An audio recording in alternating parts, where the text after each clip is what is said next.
Hello అండి. ఈరోజు రకరకాల పచ్చిమిరపకాయలు మా మిద్దె తోటలో. ఇవి మనం మజ్జిగ మిరపకాయలు అంటాం కదా! ఆ టైపు. ఇవేంటంటే కారం ఉండవు. అస్సలు కారం ఉండవు. చక్కగా మజ్జిగ మిరపకాయలకి పనిచేస్తాయి. అయితే నేను విత్తనాన్ని సేవ్ చేయటం కోసం ఒక 3, 4 కాయలను అలా పండించేసి అట్టు పెట్టాను. ఇది బాడిగ మిరపకాయ, బెంగుళూరు మిరపకాయ, ముడతలకాయ అంటారు. కారం ఉండదు. కమ్మని రుచి, ఎర్రటి కారం ఉంటదనమాట. ఎంత ఎరుపు ఉంటదంటే ఇప్పుడు 3 మ్యాంగోస్ కారంలాగా ఉంటది. ఫస్ట్ టైం నేనేసినప్పుడు ఇన్ని కాయలు రాలేదు. అలాగే ఒక 2 చెట్లు బతికినాయి. దానిలో నుంచి ఒక చెట్టు కాయలనమాట. ఇది కూడా విత్తనాన్ని సేవ్ చేసి అట్టి పెడదాం అనుకుంటున్నా. ఇంకా పెద్దగా వస్తాయండి. నేల మీద వేస్తే మాత్రం ఇంకా పెద్ద పెద్దగా పొడుగ్గా వస్తాయి. ఇవి G5లు అనమాట. G5 అంటే గుంటూరు మిర్చిలో ఇదొక రకం. G5 అని ఇదొక వెరైటీ అనమాట. అంటే కారం ఎరుపు ఉంటుంది ఇది.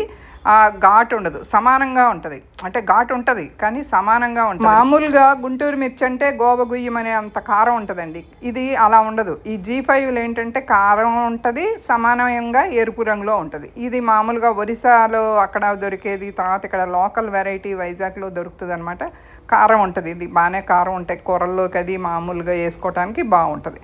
మామూలుగా ఇందాక చూపించిన G5లు అయితే సాంబార్ కారానికి, అది కూరల్లో వేసుకునే మసాలా కారానికి బాగుంటుంది. ఇవన్నీ మామూలు డైలీ వాడుకోవటానికే కానీ కారంగా మాత్రం పెద్దగా పనికిరావండి. మరి ఘాటుగాను ఉంటుంది, సన్నగా ఉంటుంది. కాయ సన్నగా ఉండి బాగా ఇదిగా ఉంటుంది. ఇదిగోండి, ఇది ఒక రకం అనమాట. ఇది ఇంకా సన్నం, చాలా సన్నం అనమాట. మండిపోద్ది అనమాట. ఇది చూడండి, ఇది బనానా మిర్చి అని చెప్పేసి నేను అమెరికా నుంచి తెచ్చేసాను. బలంగా అయితే రాలేదు.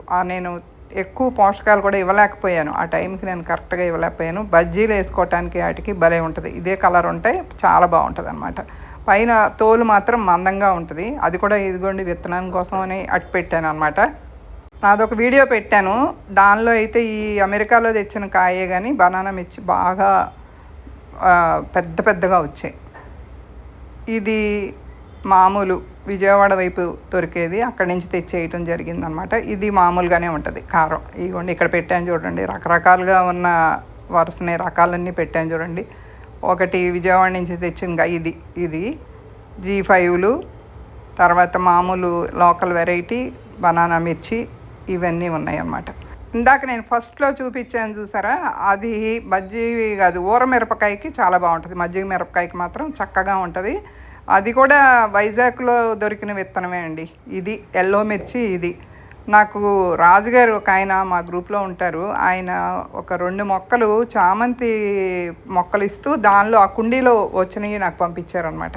అవి మొత్తం మీద ఒక 4 మొక్కలు అయితే 3 మొక్కలు బతికాయి.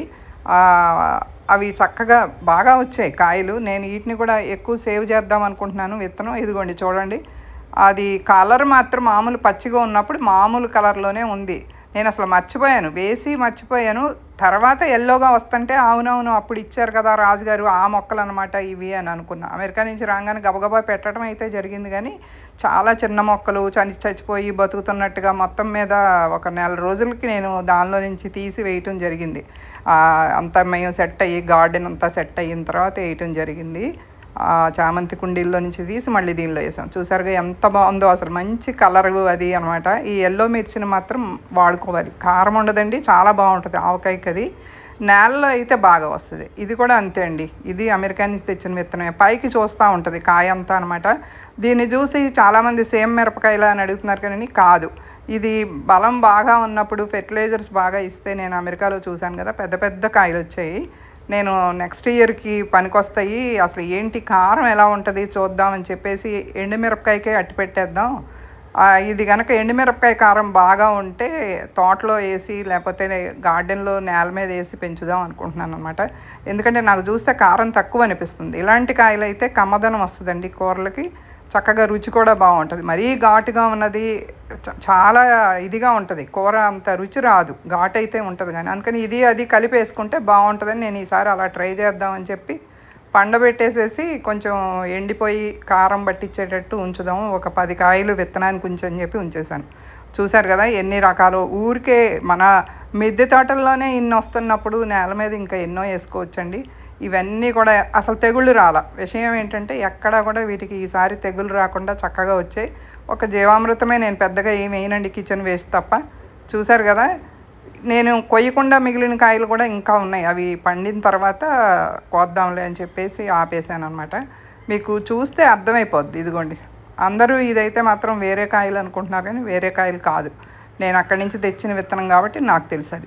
చూసారుగా ఎన్ని రకాల మిరపకాయలు నాకు తెలిసి నా దగ్గర ఉన్నవి. ఇంకా ఎన్నో ఉన్నాయండి దీనిలో వెరైటీలు చాలా ఉంటాయన్నమాట. మనం మిరపకాయలు ఎన్ని రకాలు